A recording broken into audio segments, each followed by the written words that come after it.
All right, good morning, Booze. I'm a little late, but I really wanted to get a message out for today, which is Tuesday, May 31st. We're out of eclipse season, which is really great. I know that eclipse season was very heavy for us, but we are in a very powerful, thought-provoking, communicative energy of the new moon in Gemini and Gemini season. So, Gemini is the Lover's card in the tarot deck, which is about making choices, and it's about embracing the duality in life. And really sort of communicating with yourself and others from that place of understanding both sides, the good and the bad, the light and the shadow. Okay, so let's see what messages we have. I know I'm late, but let's see how the new moon in Gemini is affecting us, okay?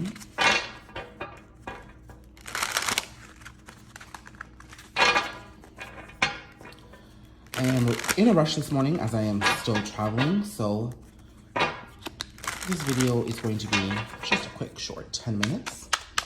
Let's see. First card out is the Eight of Cups.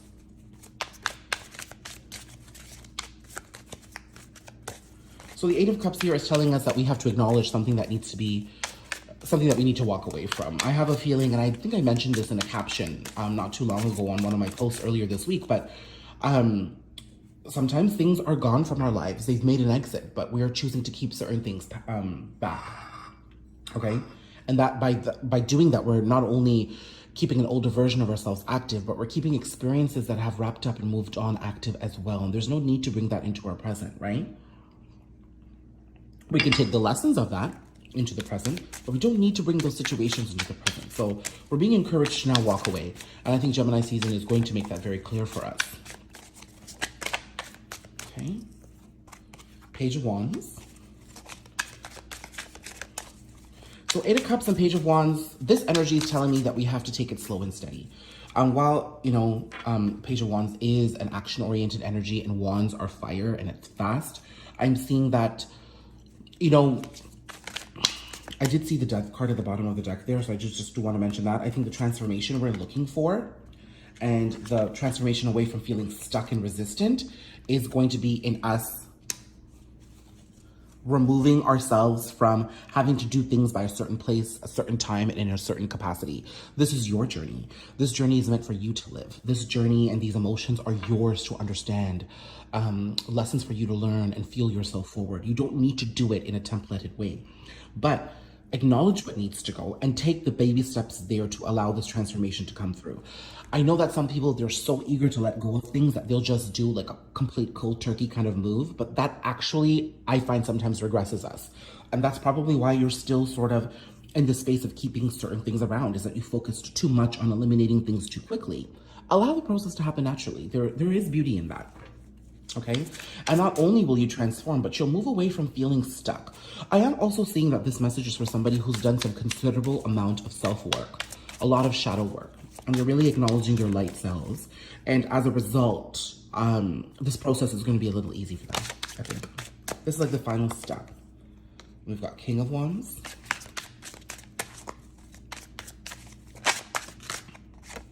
We've got Eight of Swords. Two of Wands.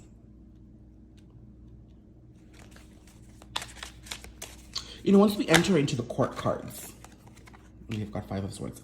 Once we enter into the court cards, to go from Page of Wands to King of Wands shows me that there's a graduation and a maturity, a process of maturation that's undergoing right now, where you're starting off small, but you're eventually going to end up in a very powerful position here. So this is confirmation that the journey that ignites now of letting go, of releasing, is going to help you grow.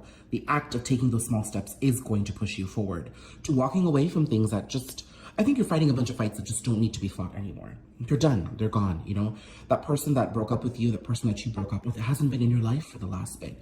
So there's no point in keeping that pain around, Of course, breakups are not easy, and I'm not saying that, you have to ignore your emotions, but learn the lessons you need to. Look at what needs to be learned and what patterns need to change and what sort of change you can create for yourself, and move forward with that. You don't need to move forward with the pain of the past.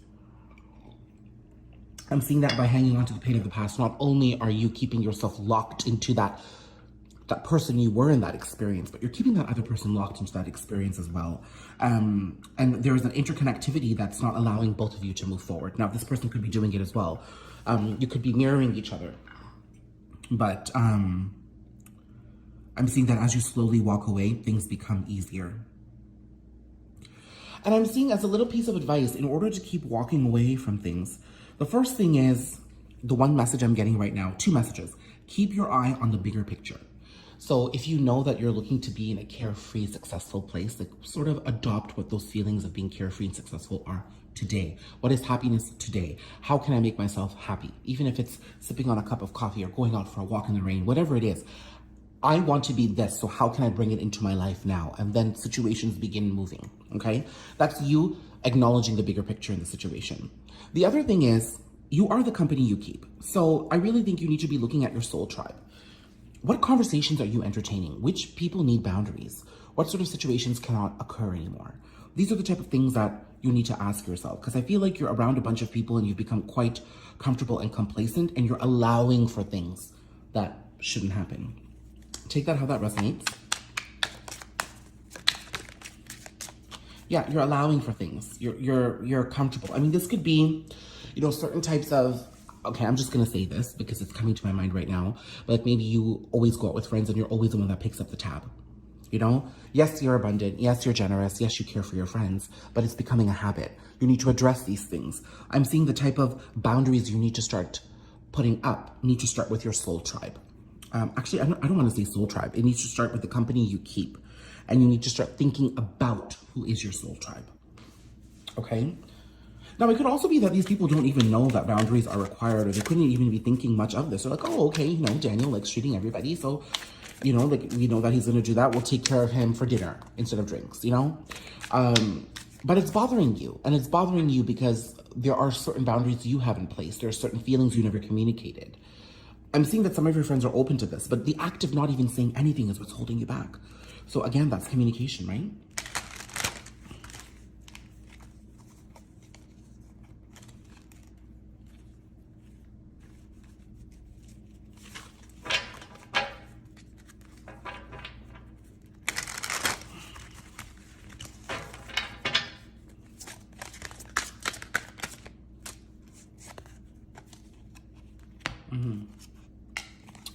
So I was just thinking to myself, okay, I've got these 4 cards here. I was just thinking to myself, I'm sorry about that. I'm going to have to stitch this together. But I was just thinking to myself that there was a person that you were being connected to as well. You know, that message did come out quite briefly. And that was that, you know, you staying connected to a situation in the past is keeping the person who was in that situation stuck too. There's this interconnectivity, a strong bond that I'm feeling between you and another person. And you're being told to move away from that. You know, oh, look at this. With the Lovers, the Empress, the 7 of Wands, the 6 of Wands, and the Fool, you're being told by the universe that you need to let go of certain things in order to allow a new you to be born, you know? You've got the power to step into your Empress energy. You just have to make the choice to step into your Empress energy, and you're not doing that right now, right? But there's a resistance to moving forward here.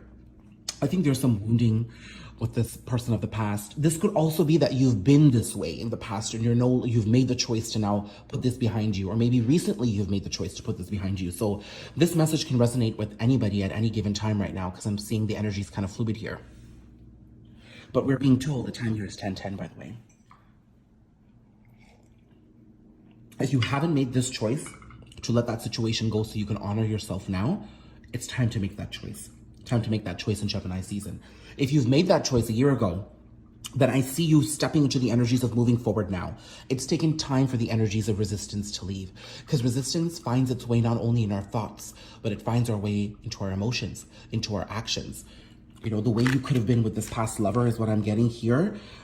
That habit could have found itself in the way you communicate with your friends. Like I just spoke about not being able to communicate and set boundaries with your friends. Well, you probably were that way in this loving relationship too, right? So all because you've decided to put this love relationship behind you doesn't mean those patterns have ended and those boundaries have been put up. It's taken time to create that change. It's taken time to integrate those lessons. So I'm seeing for those of you who need to make this decision, for those of you who haven't put up those boundaries, the decision needs to be made now. For those of you who have, I see you stepping into a place of power and closing out cycles here. With the 10 of Pentacles, with the Ace of Swords, with the Hierophant in the World, I'm seeing you close out this final phase And now your lessons are fully integrated, and now you'll live through those lessons. Sure, we're human. We're going to have moments where we come back and forth, but we're going to propel forward. So I'm seeing a lot of truth, a lot of commitment to living in your authenticity, communicating the truth, being honest, being brave, not being afraid to have honest and really forward conversations. It's going to come from a place of compassion and growth and learning and ascension. And you're really closing out those cycles that have prevented you from embracing the happiness that you wanted for yourself in the past, and you're moving forward. Beautiful.